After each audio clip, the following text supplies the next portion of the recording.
What is this? तुम्हारे शौहर के कारनामे, हमारी पीठ पे छुरा घोंपा है उसने।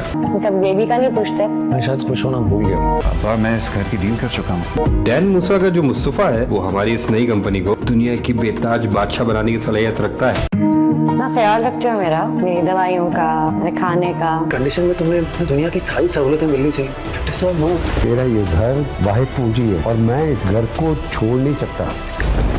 मिलने तो मुझे प्यार, मोहब्बत और अटेंशन भी चाहिए। नाजरीन, ड्रामा सीरियल कभी मैं कभी तुम की नेक्स्ट एपिसोड बहुत ही ज़्यादा इंटरेस्टिंग होगी। नेक्स्ट एपिसोड में आप देखेंगे अदील अपने आप को बहुत ही चालाक और शातिर इंसान समझता है और अदील का अब बुरा वक्त भी शुरू होने वाला है। मंसूर अली खान को अदील पर शक होता है, अदील उनके साथ फ्रॉड कर रहा है और उनका शक हकीकत में बदलने वाला है। इसीलिए उन्होंने अदील के पीछे एक लड़की को लगा रखा होता है जो अदील की हर चाल पर नजर रखती है और अदील को अपनी खूबसूरती के जाल में फंसा रही होती है।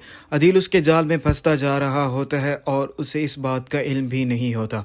और जैसे ही मारूख को ये मौका मिलता है वो अदील के लैपटॉप से सारा डेटा कॉपी कर लेती है और उनके पास अदील के खिलाफ सबूत भी आ जाता है और अदील को इस बात का इल्म तक नहीं होता। अदील के खिलाफ सारा सबूत मंसूर अली खान तक पहुंचा दिया जाता है। उन्हें तो पहले ही अदील पर शक होता है और ये सारा सबूत देखने के बाद उनके पांव तले से ज़मीन निकल जाती है।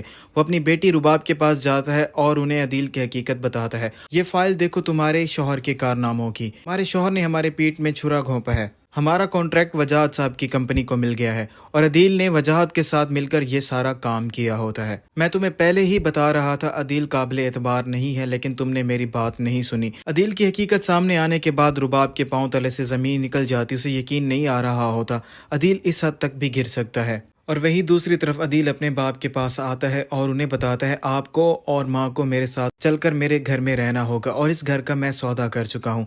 अदील के मुंह से जैसे ही इफ्तिखार साहब ये बात सुनते हैं उनके पांव तले से भी ज़मीन निकल जाएगी और वो अदील के साथ जाने से साफ इनकार कर देते हैं और अदील से कहते हैं ये घर मैंने अपनी मेहनत की कमाई से बनाया है और इस घर को मैं बेच नहीं सकता और ना ही ये घर मैं छोड़ कर जाऊँगा। अदील किसी न किसी तरीके से अपनी माँ को प्रेशराइज करके इफ्तिखार साहब को इस बात पर राज़ी कर लेगा और अदील वो घर बेचकर अपने माँ बाप को रुबाब के घर ले जाएगा। और वहीं दूसरी तरफ अब मुस्तफ़ा के साथ भी कुछ अच्छा होने जा रहा होता है।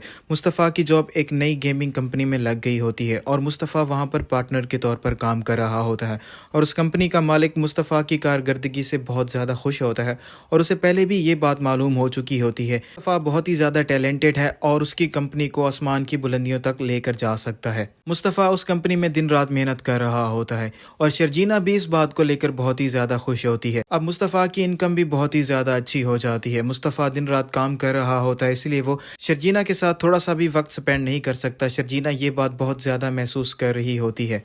शर्जीना मुस्तफ़ा से कहती तुम मेरा ख्याल रखते हो, मेरी मेडिसिन्स का ख्याल रखते हो, मेरे खाने पीने का ध्यान रखते हो, लेकिन तुम मुझसे एक बात नहीं पूछते। मुस्तफ़ा बहुत ज़्यादा हैरान हो जाता है और शर्जीना से सवाल करते कौन सी बात। शर्जीना मुस्तफ़ा से कहती है तुमने मुझसे कभी ये नहीं पूछा बेबी ठीक है या नहीं है। मुस्तफ़ा शर्जीना को बताता है तुम्हें दुनिया की हर आसाइश देने के लिए मैं दिन रात मेहनत कर रहा हूँ।